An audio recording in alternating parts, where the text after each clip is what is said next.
नमस्कार दोस्तों, मेरा नाम है पवन शर्मा। फिर से स्वागत करता हूं आपका अपने YouTube चैनल पवंस क्लास में। मेरी कोशिश रहती है कि आपको ग्रामर और स्पीकिंग इंग्लिश इस तरीके से सिखाऊं कि आप पूरा समझ जाएं और आपके काम की हो वो चीज़, बिना किसी इधर उधर की चीज़ को ऐड किए हुए। मेरा सीधा टॉपिक है इंग्लिश ग्रामर और स्पीकिंग इंग्लिश, आपके हित के लिए।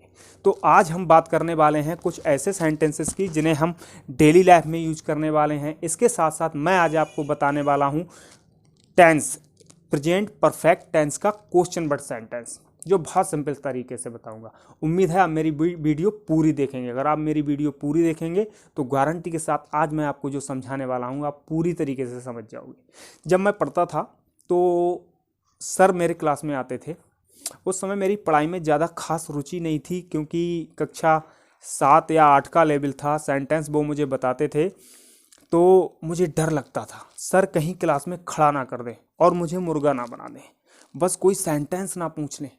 बाकी विषय में मैं आगे बैठता था, लेकिन जो इंग्लिश के सर थे वो थोड़ा तेज थे और बहुत अच्छा पढ़ाते भी थे। तो मुझे डर क्या लगता था, कहीं मुझे उठा ना लें और कोई सेंटेंस पूछ ना लें। क्यों? क्योंकि मैं सेंटेंस से घबराता था, कतराता था, मेहनत नहीं करता था। लेकिन उनके पनिशमेंट ने मुझे इस लायक तो बना दिया कि मैं आपके साथ खड़ा होकर वीडियो बना सकूं और आपके सामने खड़ा होकर वीडियो बना सकूं, कुछ आपको बता सकूं। मैं बहुत बहुत आभारी हूं उनका, उन सारे टीचर्स का जिन्होंने मुझे पढ़ाया। तो मेरी कोशिश भी यही है कि आप लोग कुछ ना कुछ सीख जाए मेरी वीडियो से, जो आपके काम आए। तो क्या आप कभी मुर्गा बने हैं क्लास में? अगर आप मुर्गा बने हैं इंग्लिश की क्लास में तो गारंटी से आपको तो इस वीडियो की ज़रूरत है।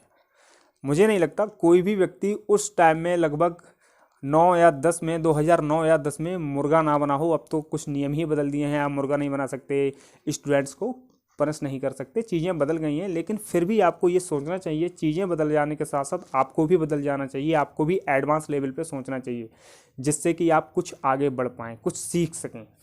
तो बिना टाइम ख़राब किए मैं शुरू करता हूँ आज का टॉपिक। आज का टॉपिक है हमारा प्रेजेंट परफेक्ट टेंस, जिसका क्वेश्चन वर्ड मैं आपको बताने वाला हूं। QUESTION, question word sentence. इन्हें हिंदी में प्रश्नवाचक शब्द कहते हैं, प्रश्नवाचक वाक्य, सॉरी वाक्य। ठीक है, इनकी पहचान क्या होती है समझो। इन वाक्यों के बीच में प्रश्नवाचक शब्द आते हैं, जैसे कब, क्यों, कहाँ, किसने, किसको, क्या। ये सब प्रश्नवाचक शब्द हैं जो वाक्यों के बीच में आते हैं। अब इन्हें बनाते कैसे हैं वो भी समझ लो आप। बहुत सिंपल तरीका है, बस वीडियो पूरी देखें तो पूरा समझ जाओगे। वाक्यों के बीच में जो प्रश्नवाचक शब्द आते हैं उनकी अंग्रेजी को उठाकर हम इंग्लिश बनाते समय सबसे पहले लिखते हैं। इन वाक्यों में हम प्रश्नवाचक शब्दों की अंग्रेजी को सबसे पहले लिखते हैं। उसके बाद हैज या हैव को लिखते हैं। मतलब अगर हमारा कर्ता एक वचन है तो हैज को लिखेंगे, बहुवचन है तो हैव को लिखेंगे, फिर सब्जेक्ट को लिखेंगे। यदि वाक्य में नहीं शब्द आता है तो सब्जेक्ट के तुरंत बाद नॉट को लिखेंगे, फिर वर्ब की थर्ड फॉर्म को लगाएंगे और अंत में ऑब्जेक्ट को लिखकर क्वेश्चन मार्क लगा देंगे। अब समझ लो इसका स्ट्रक्चर कैसा है, बहुत सिंपल है। सबसे पहले हम क्वेश्चन वर्ड को लिखेंगे, मतलब प्रश्नवाचक शब्दों को लिखेंगे। फिर हम ये देखेंगे हमारा कर्ता एक वचन है तो हैज को, और बहुवचन है तो हैव को लिखेंगे। ये थर्ड का मतलब बहुवचन से है और कुछ नहीं। एक फर्स्ट का मतलब एक वचन और थर्ड का मतलब बहुवचन।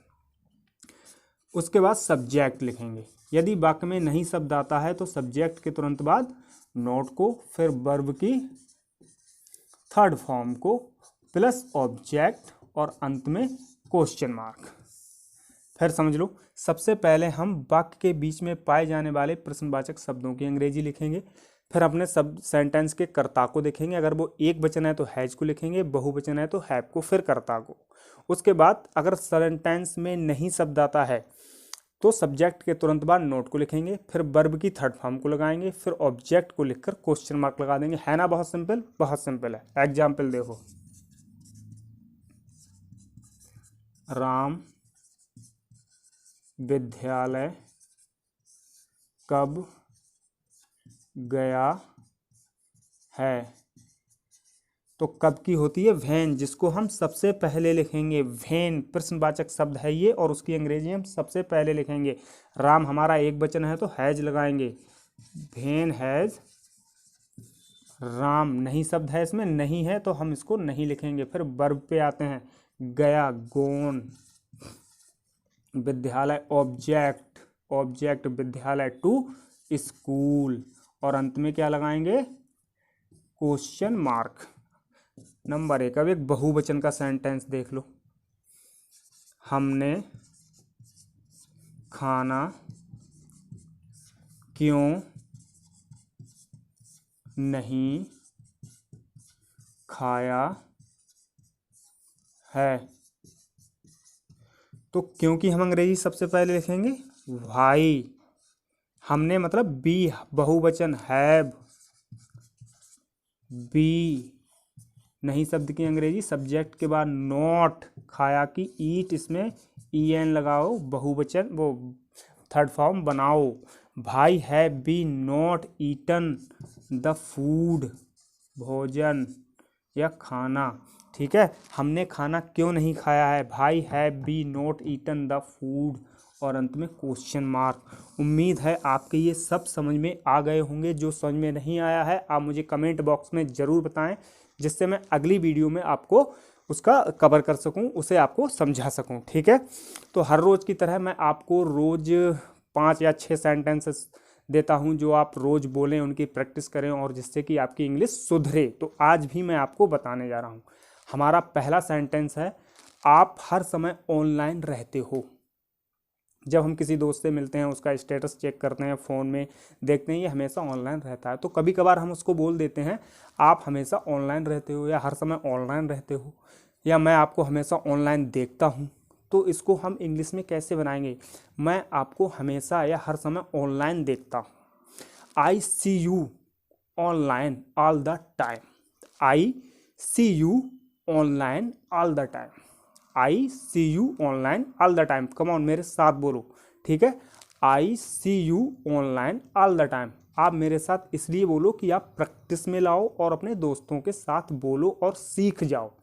आई see you online all the time. दूसरा बात हम उससे ये भी बोल सकते हैं, दूसरी बात ये भी पूछ सकते हैं, आप ऑनलाइन कब तक रहोगे? अरे रात का 10 बज गया भैया, सो जाओ, ऑनलाइन कब तक रहोगे? कभी कभार हम ऐसी भी बात करते हैं, तो आप ऑनलाइन कब तक रहोगे, इसे इंग्लिश में कैसे बनाएंगे? How long will you be online. मेरे साथ बोलो, how long will you be online. एक बार और, one more time please. How long will you be online. आप ऑनलाइन कब तक रहोगे?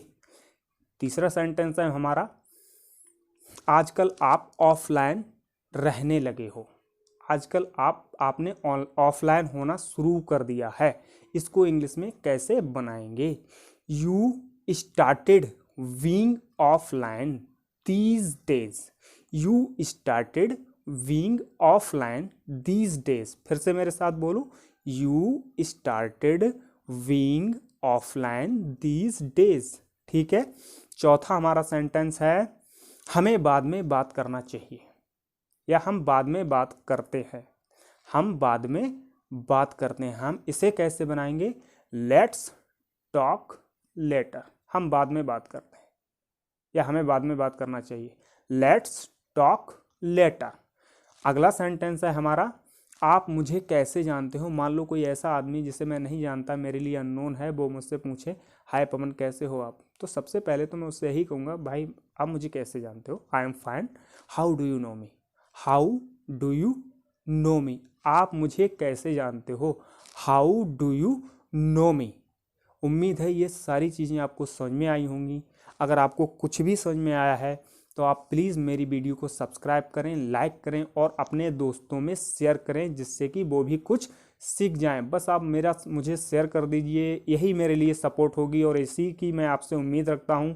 तो उम्मीद है आप मेरी वीडियो को लाइक करेंगे, कमेंट करेंगे, शेयर करेंगे और चैनल तो सब्सक्राइब आप करेंगे ही, क्योंकि ये आने वाली वीडियो आपके लिए बहुत हेल्पफुल होने वाली है। इसी के साथ अपने दोस्त पवन शर्मा को विदा दीजिए। इस वीडियो से मिलता हूं आपके साथ एक और मज़ेदार वीडियो के साथ। तब तक के लिए नमस्कार।